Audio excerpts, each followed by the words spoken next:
So today's video is about financial time series filtering. And what are the two traditional objectives that are associated with filtering? Where first we want a filter that amplifies the signal-to-noise ratio of financial time series. And second, we want it also to preserve real-time usability, so it can be used for real-time applications. Now, historically, traders and investors have been heavily relying on these two classical market filters, the simple moving average or SMA and the exponential moving average or EMA. However, these two filters are known to have shortcomings when the markets tend to be highly volatile. So what we can say about this is that both SMA and EMA struggle to distinguish between temporary deviations and true structural market shifts. Also, for both of them, there is a delayed recognition of new trends because they tend to lag. The filtered output of these SMA and EMA tend to lag the unfiltered or raw price data. And finally, there is also the risk of a generation of false signals that respond too aggressively to random price movements. And this is especially true for the EMA. Now, if you want to learn more about why these classical filters fail during highly volatile market conditions, then please refer to our YouTube video shown here. And now, since we know this, since we know that these SMA and EMA filters have some liabilities, what are the alternatives to them? Well, first, we can consider the Butterworth filters, and second, the Wavelet filters. So for the former, the Butterworth filter, we have provided an in-depth video on how to use them and how to adapt the Butterworth filter for real-life trading. And this is the video for reference. And the rest of today's video now will be focused on the Wavelet filter. Welcome to Alpha Quant Solutions, the platform where markets meet science and engineering to deliver your investment edge. So let's first start by discussing the conventional wavelet filter. So how do wavelet filters adapt to changes in volatility and local market structure? Well, what we can say is that unlike traditional filters that apply a single smoothing rule across the entire time series, wavelets decompose the data into high and low frequency components at varying timescales. And thus, wavelet filters can analyze the price data, the financial time series signal, at multiple resolutions. And this is really an important difference with other filtering techniques. Now, why are wavelets particularly useful within financial applications? Well, first, wavelets can isolate localized spikes, such as you can think of flash crashes, and also they can isolate structural breaks, so market regime changes. And hence, this preserves the essential features of the time series, of the price time series, that simple filters would typically smooth away.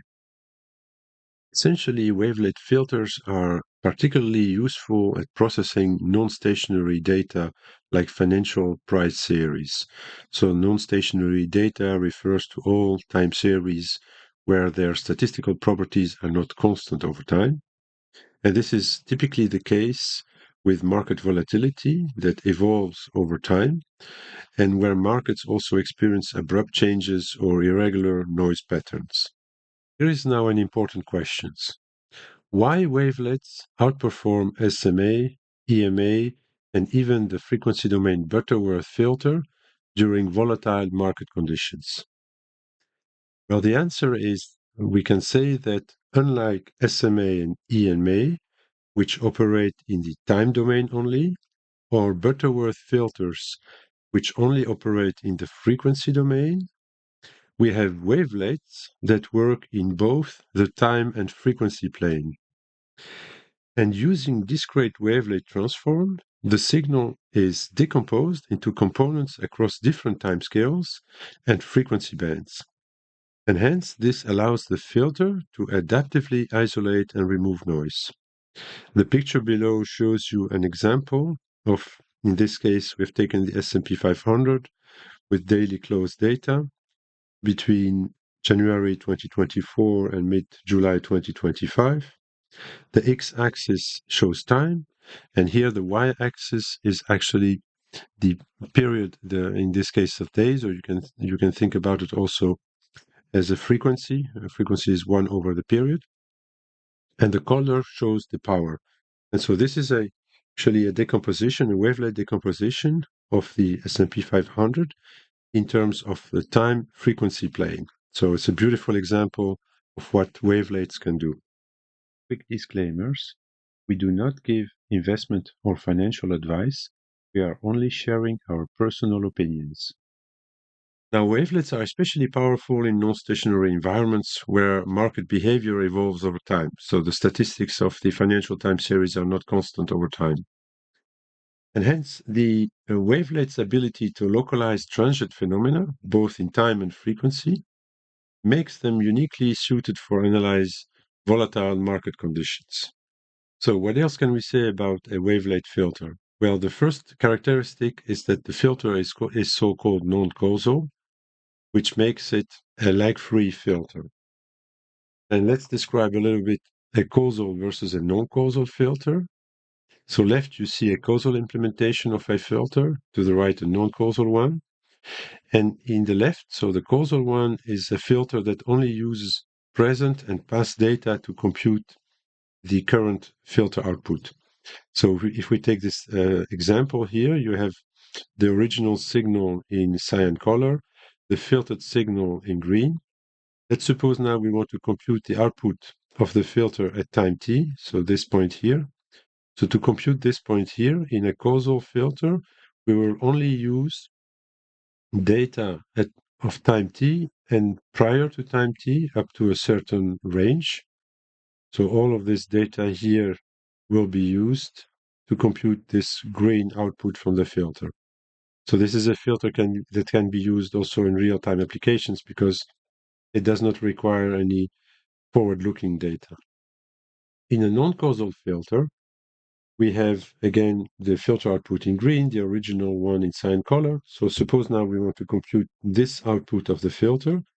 But to do that, the filter will take past data up until this point, so all of this range, but it will also take the future data of the raw signal, and both of them will be used to compute this output here. And what you can see is when it can see the future, then the filter output is actually aligned in sync with the original raw data, while you see in a causal implementation, then there is a time delay, so there is a lag, a phase lag between the output of the filter and the original signal. So what we can also say, now based on the example we just gave, is that like the non-causal Butterworth filter, wavelet transforms are inherently non-causal, and hence relying on both past and future data, which makes them unsuitable for real-time applications. Next to that, like the non-causal Butterworth filter, wavelet transforms introduce boundary artifacts, or edge distortion, particularly at the most recent data points, due to the absence of actual future values. And we will discuss this a little bit in more detail later. But what we propose here is actually to mitigate this boundary artifacts at the end of the time series.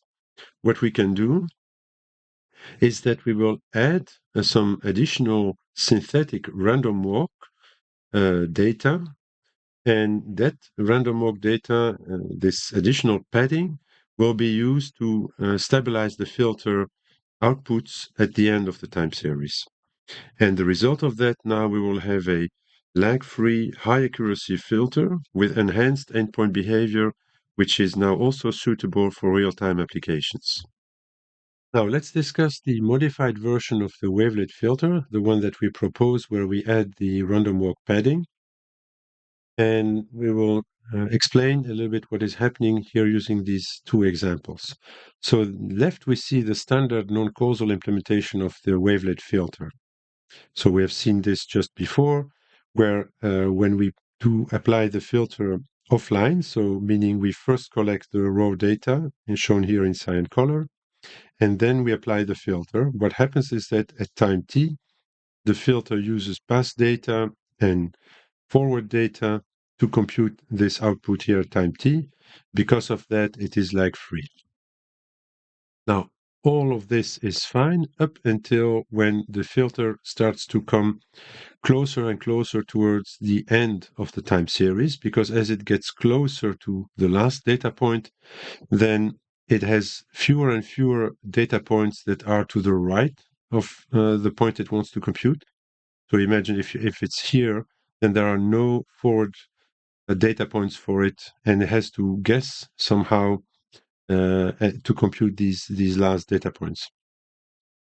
So to avoid this guessing, because that introduces instability and edge distortions, what we propose to do is, as it gets towards the end of the filter, we will add some random walk data here, so some synthetic random walk, just to simulate some data. And then the filter will use past data and future data to compute the last data point. And the data that we propose to add here is not arbitrary. It will be calibrated to match the volatility of the previous unfiltered signal. Quick interruption. If you like the content, don't forget to subscribe and share the video with your network. Now, why using a random walk volatility model to pad the original price data does solve the boundary problem? Well, this synthetic padding, or the extension that we add, has actually no directional bias and is calibrated to match the market's recent historical volatility.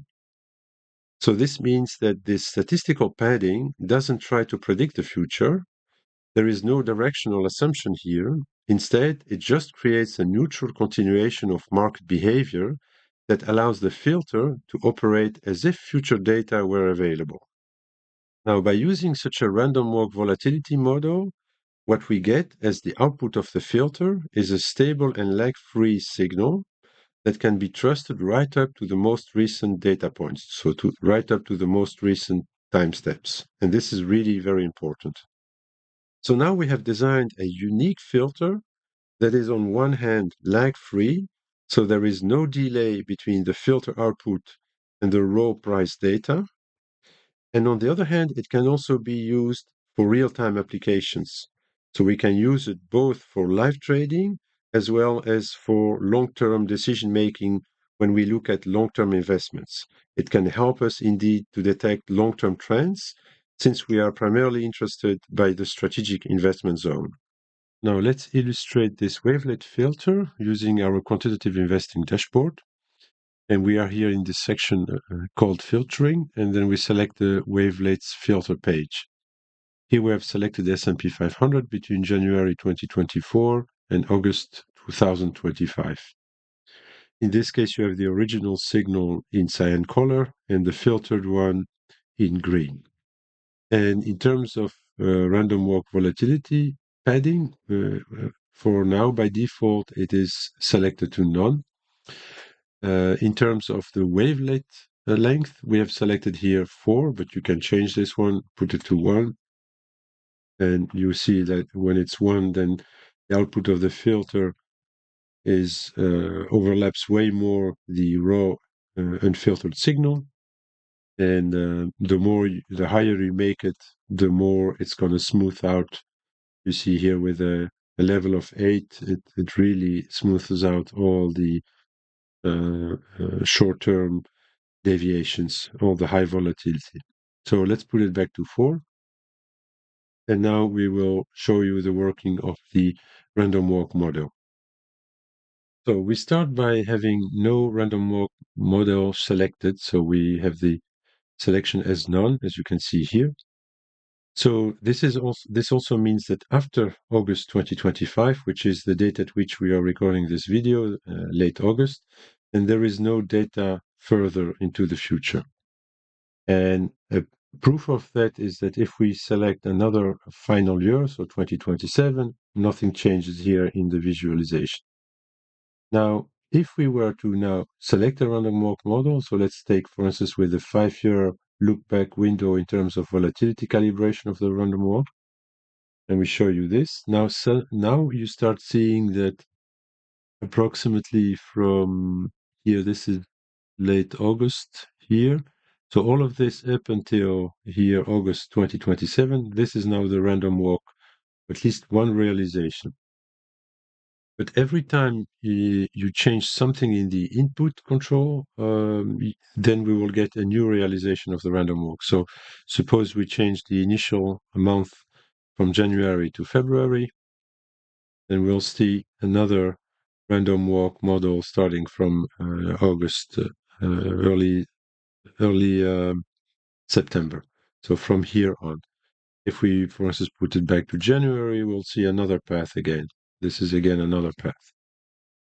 And if we change it now back to 2025 to just focus on the real data, so we know there is the random walk after this period, but now we just focus on the real measurements of the S&P 500. Then what we know now is that the green line is a stable filter in terms of its output, and we can now select other green lines, and you will see some slight changes at the end depending on the random walk calibration. So this is 10 years, almost no visual difference, but let's check 15 years, a little bit here, a little small uptick, and then 20 years. Small, very slight differences. But this is still important to know that there are slight differences depending on the shape and the nature of the random walk calibration later on. Now let's go back to none. And now we have a filter when we use the random walk calibration that is stable at the end of the time series.